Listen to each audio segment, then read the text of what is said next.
Mari, can you tell us a little bit about the recent research you just did and talk about the education report? The education indicator was East Oak Lane, which fares fairly similar to the city, but we chose it because when it's mapped, you can see that it's very different than the surrounding neighborhoods. And based on Raschetti, who's an economist, his work on opportunity insights, he identified that as one of the areas where children are faring better than their parents, one of the few areas in Philadelphia where they're doing that. And then we also look at the neighborhood of West Kensington for different reasons. Hello, everyone. Welcome to the Carmen Foundation podcast, where we highlight individuals, students, and organizations that are making a positive difference in the lives of many children and youth in Philadelphia and Venezuela. The Carmen Foundation is a nonprofit organization whose mission is to help disadvantaged children and youth by providing access to education, sports, and other resources. Today, I'm very happy to introduce two amazing women.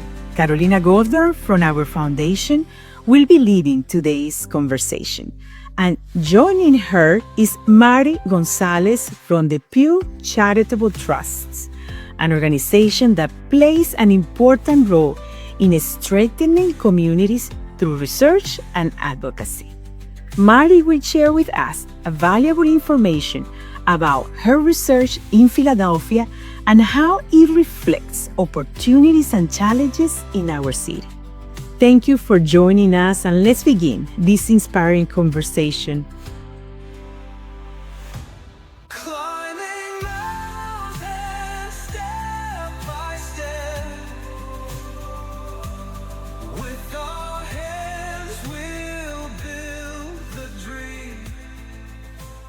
Hello, everyone. Welcome to Del Carmen podcast. My name is Carolina Golderer, and I am very excited today to share this very special space today with Mari Gonzalez. She is a researcher for Pew Charitable Trusts, and we're going to learn today about what she does and what her company is all about. How are you doing today, Mari? I'm doing well. Thank you so much for having me. I'm excited for this conversation. Of course, I'm honored. Why don't you tell us today, what is Pew Charitable Trusts? Yes, so the Pew Charitable Trust is a global nonprofit. We do nonpartisan work, and we were founded in Philadelphia. That's great. That's great. And I know that you recently have done extensive research about education in Philadelphia. Why don't you tell us a little bit about that? Yeah. So what we did is we have a product. It's called State of the City. It's a piece that we come out with every year. It's Pew's longest standing product, and where we look at the city of Philadelphia point in time, across time, and compare it to what we call comparison cities. These are cities that look like Philadelphia depending on demographics, population size, economic kind of development or structure. And so that piece, we look at these numbers citywide, but we realize that these numbers don't always tell the full story. So sometimes when we look at the neighborhood level, that experience or that number that we're seeing citywide looks very different. So we came out with the neighborhood series where we look at individual neighborhoods and we pick those neighborhoods based on the indicator. And in this case, we focused on education, and we looked at the neighborhoods of West Kensington and East Oak Lane. That's great. That's great. And what do you think about organizations like the Carmen Foundations? What do you think we can do? How can we help bridge the gap with these underserved communities? I think there's a lot of what you do already, having conversations, emphasizing the importance of education, and then, bringing in these different specialists and understanding the landscape of education and its impact on people's ability to do for themselves. I think that's incredible. I especially in a city like Philadelphia, which will, getting into a little bit of the research, we see that Philadelphia being a post-industrial city, the need for higher level of educational attainment is becoming more and more an issue and to be able to like obtain a job and be able to make a livable wage. Whereas culturally, perhaps that's not the way that the population thought of themselves or thought of opportunity in that way. So fostering the space to have these crucial conversations are core to letting the population know, hey, this is what you're going to come up against. That is great. This is very special work where what you're doing. I believe that is helping so many people, especially our youth. How does Mari get to do this special work? Oh, yeah, I mean, I'd say stay curious. I ask a lot of questions, ask those questions with a lot of grace, a lot of gentleness, because some of those answers may not be the answer that you're looking for, but I got to do this work. Just for a little background, my first degree is in geoscience with a focus in energy from Penn State University. I then worked in the housing, really random, but I worked in housing for a little while in the shelters, and that was really important. I got to work with women that were fleeing domestic violence cases, and that was really important to me because I come from this background of like geoscience where it's like, this is this and this is that, and that's it. But when you work with people, you realize that the conversation is not always about logic. And even though they're coming from an emotional place, that's just as important. So understanding people, talking to people, understanding that you can build systems and solutions, but if you're not building them around people, they're doomed to fail. So from there, just went into actually working at an energy company for a little bit, community-based, and then into working for a regional government, Delaware Valley Regional Planning Commission, which is incredible. It does an incredible work.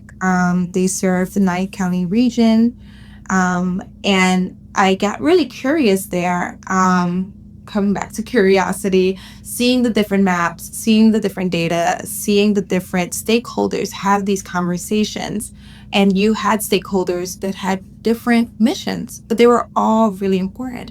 So we had the individuals that wanted to see more roads, expansion of roads. We saw the individuals that wanted to see more land preservation. And it was really crucial to understand that they were all part of our region, and that when we're doing what's in the best interest of the region, we were taking consideration all those stakeholders and making sure that the end result served everyone to some degree.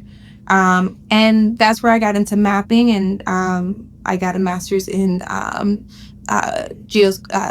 geospatial information, so GIS, and geodesign, which is like taking mapping and doing 3D models.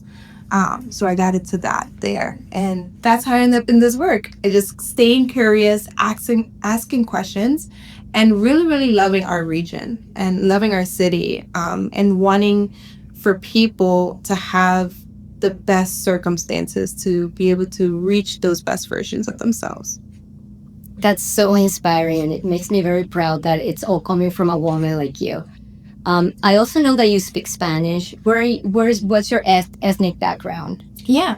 So I was born in Dominican Republic. I am a proud immigrant of La República Dominicana. And I came here when I was 3 years old, and I spent my school years with my dad here in the States, and I spent a lot of my summers with my mom in Dominican Republic, and those were really fun. There were some really interesting things, and just that duality of life, of knowing that like there's multiple ways you can do life, were just really, I think, made me really open to just like being okay with people having different perspectives than me. And do you think that being from the Dominican Republic also influenced the type of work that you do? Oh, 100%. 100%. I, in the Dominican Republic, and this is something that really got me into a lot of passion for infrastructure.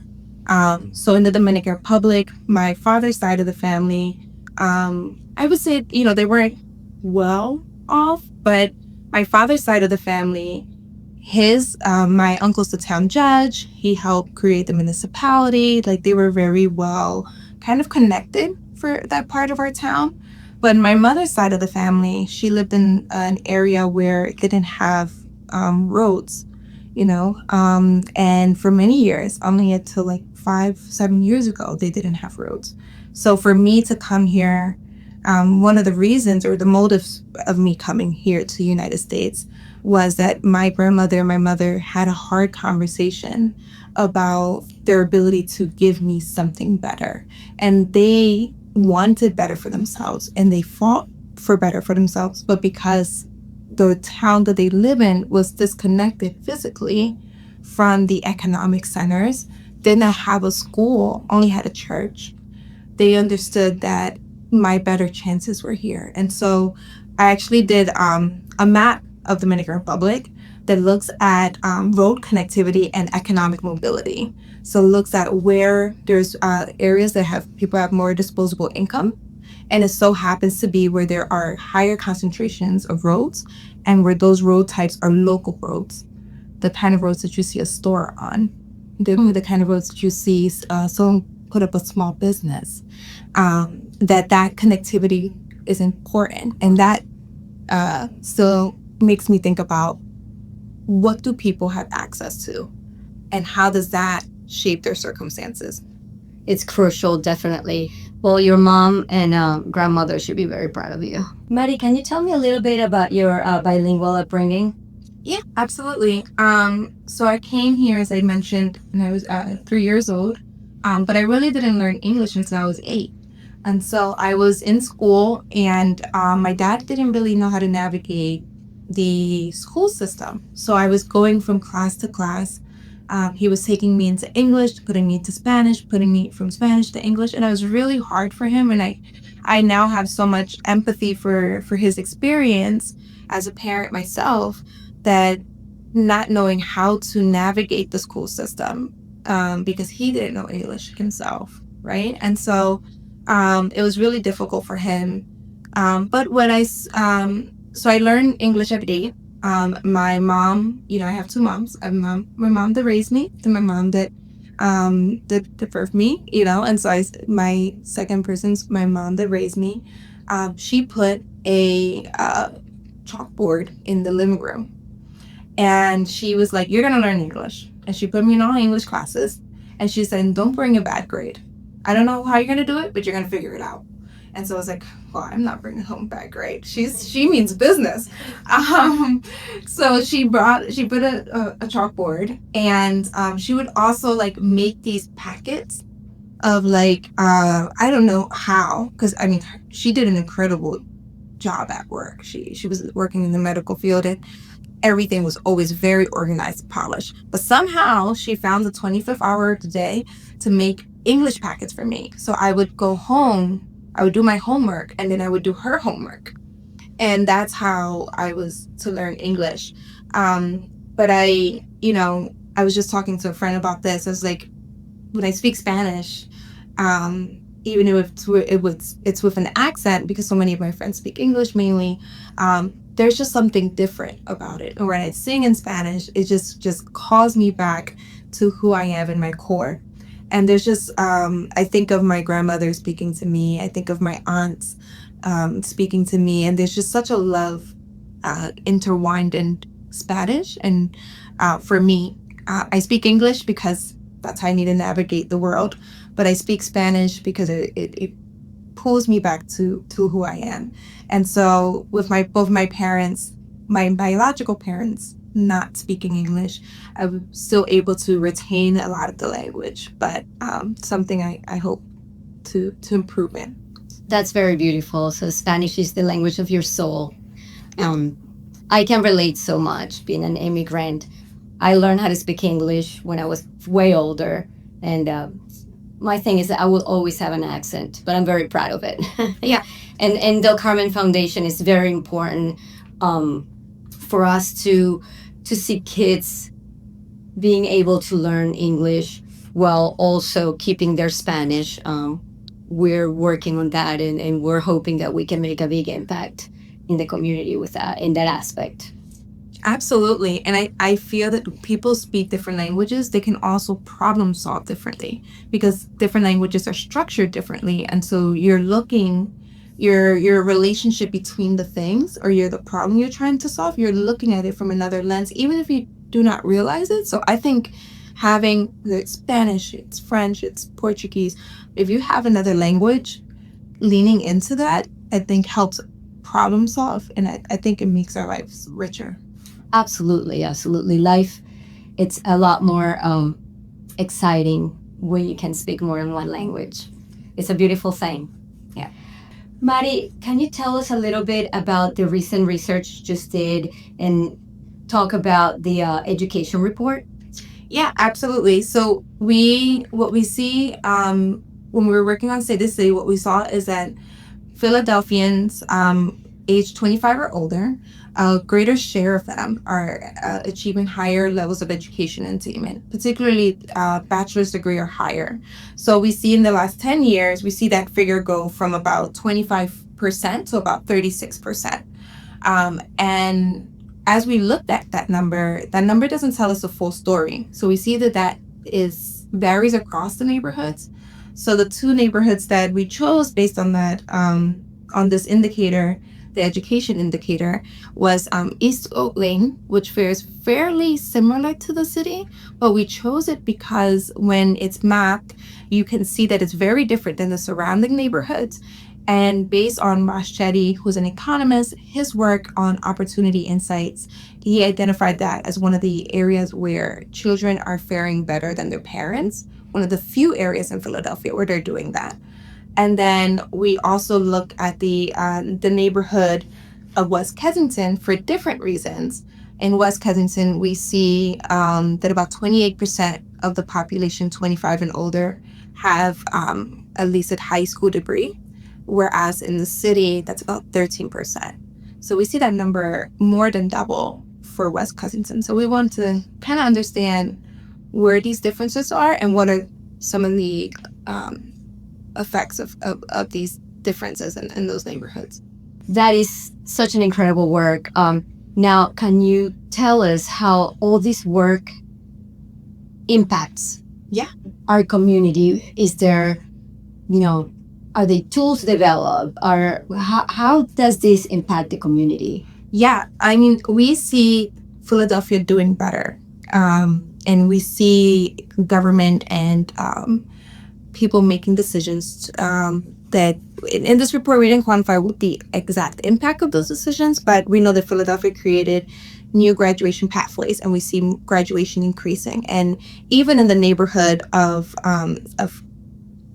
Wisconsin, as I was mentioning, we see that the share of individuals, or the percentage change of those attaining higher levels of education, are at a faster rate than the rest of the city. So we see improvement there as well. They're trending in a positive direction. But all of this, the implications of education as we're seeing it in Philadelphia, is that individuals with a bachelor's degree or higher are earning 2.2 times more than those with less than a high school degree. Wow. Yeah. And we're seeing it also in the neighborhoods, and we see in Raschetti's work that says that depending, and in the report we see that as the education attainment increases, labor participation increases, more opportunities become available. So it's your ability to make a better wage, to obtain employment, and to retain employment. And that those have implications on the neighborhood itself. So they're feeding one another. The individual's opportunities and the neighborhood's trajectory are intertwined in that way. And we see that Raschetti calls to that in the opportunity insights. But we also see it in the report for the individual outcomes of how people are able to participate in the labor force. So the implications of this, and it may seem a little obvious, like, oh, higher education attainment, more opportunities. But again, Philadelphia is a post-industrial city. And so as a post-industrial city, that wasn't always the case. You had a lot of opportunities that didn't require a bachelor's degree. But as we lean into more ed and med being part of the workforce more, and more opportunities being within that bachelor's degree or higher, that means that the population needs to match the labor force. So the labor force is changing, but the population and the cultural aspects of the population, understanding that you need this higher level of education. to be able to be successful in gluten force. Wow, this is very interesting. So if we are interested in really looking into depth and into the report, where can I find it? Absolutely. You can go on Pew's website, pew.org, and you can look into Philadelphia program, and they have a bunch of reports. You can also, if you would like, search on Google so you can get right to the report. You can go to Education Attainment, Neighborhoods Report, Philadelphia, Pew. Those are some of the keywords you can search to find it. And then, State of the City, something we come out with every year. And what we, just to, on this topic, for State of the City, we see that Philadelphia, although it's trending in the positive direction, we have a smaller population that comparison cities when it comes to higher levels of education. Mm-hmm. So cities like Boston, DC are far ahead of us. So State of the City is a really great way to say, okay, looking at things from multiple lenses, okay, we're in the positive direction, but we're not quite where these other cities are. So it helps us level set a little bit. But you can Google State of the City, Pew State of the City, and that should be able to come up there as well. Thank you. Well, there's a lot of work to do. Thank you for everything you do for our communities. Thank you for being here today, and it's been an honor. Thank you for teaching me so much. This was enlightening. Oh, thank you for having me. It's a pleasure to meet you. Likewise. If you like this podcast, like, share, subscribe to our YouTube channel so we can spread the message. This episode is brought to you by Hispanico Group, experts in web design and marketing. Elevate your brand with them today. First Trust Bank, where personalized service and financial expertise come together to support your aspirations. Pulaski Dental, where your oral health is their top priority. Trust them to help you achieve a healthy and radiant smile. Lasso World, fashion hair accessories designed for all hair types. Beautiful, stylish, and made to last, because you deserve the best. Conversando Contigo, more than a podcast, a place where losses become stories to help us heal. Children's Crisis Treatment Center believes that every child deserves to grow up feeling safe, loved, and emotionally strong. CHOP relentlessly innovates to benefit children and families. CHOP delivers breakthroughs every day. Community, where events, creators, venues, and providers collaborate.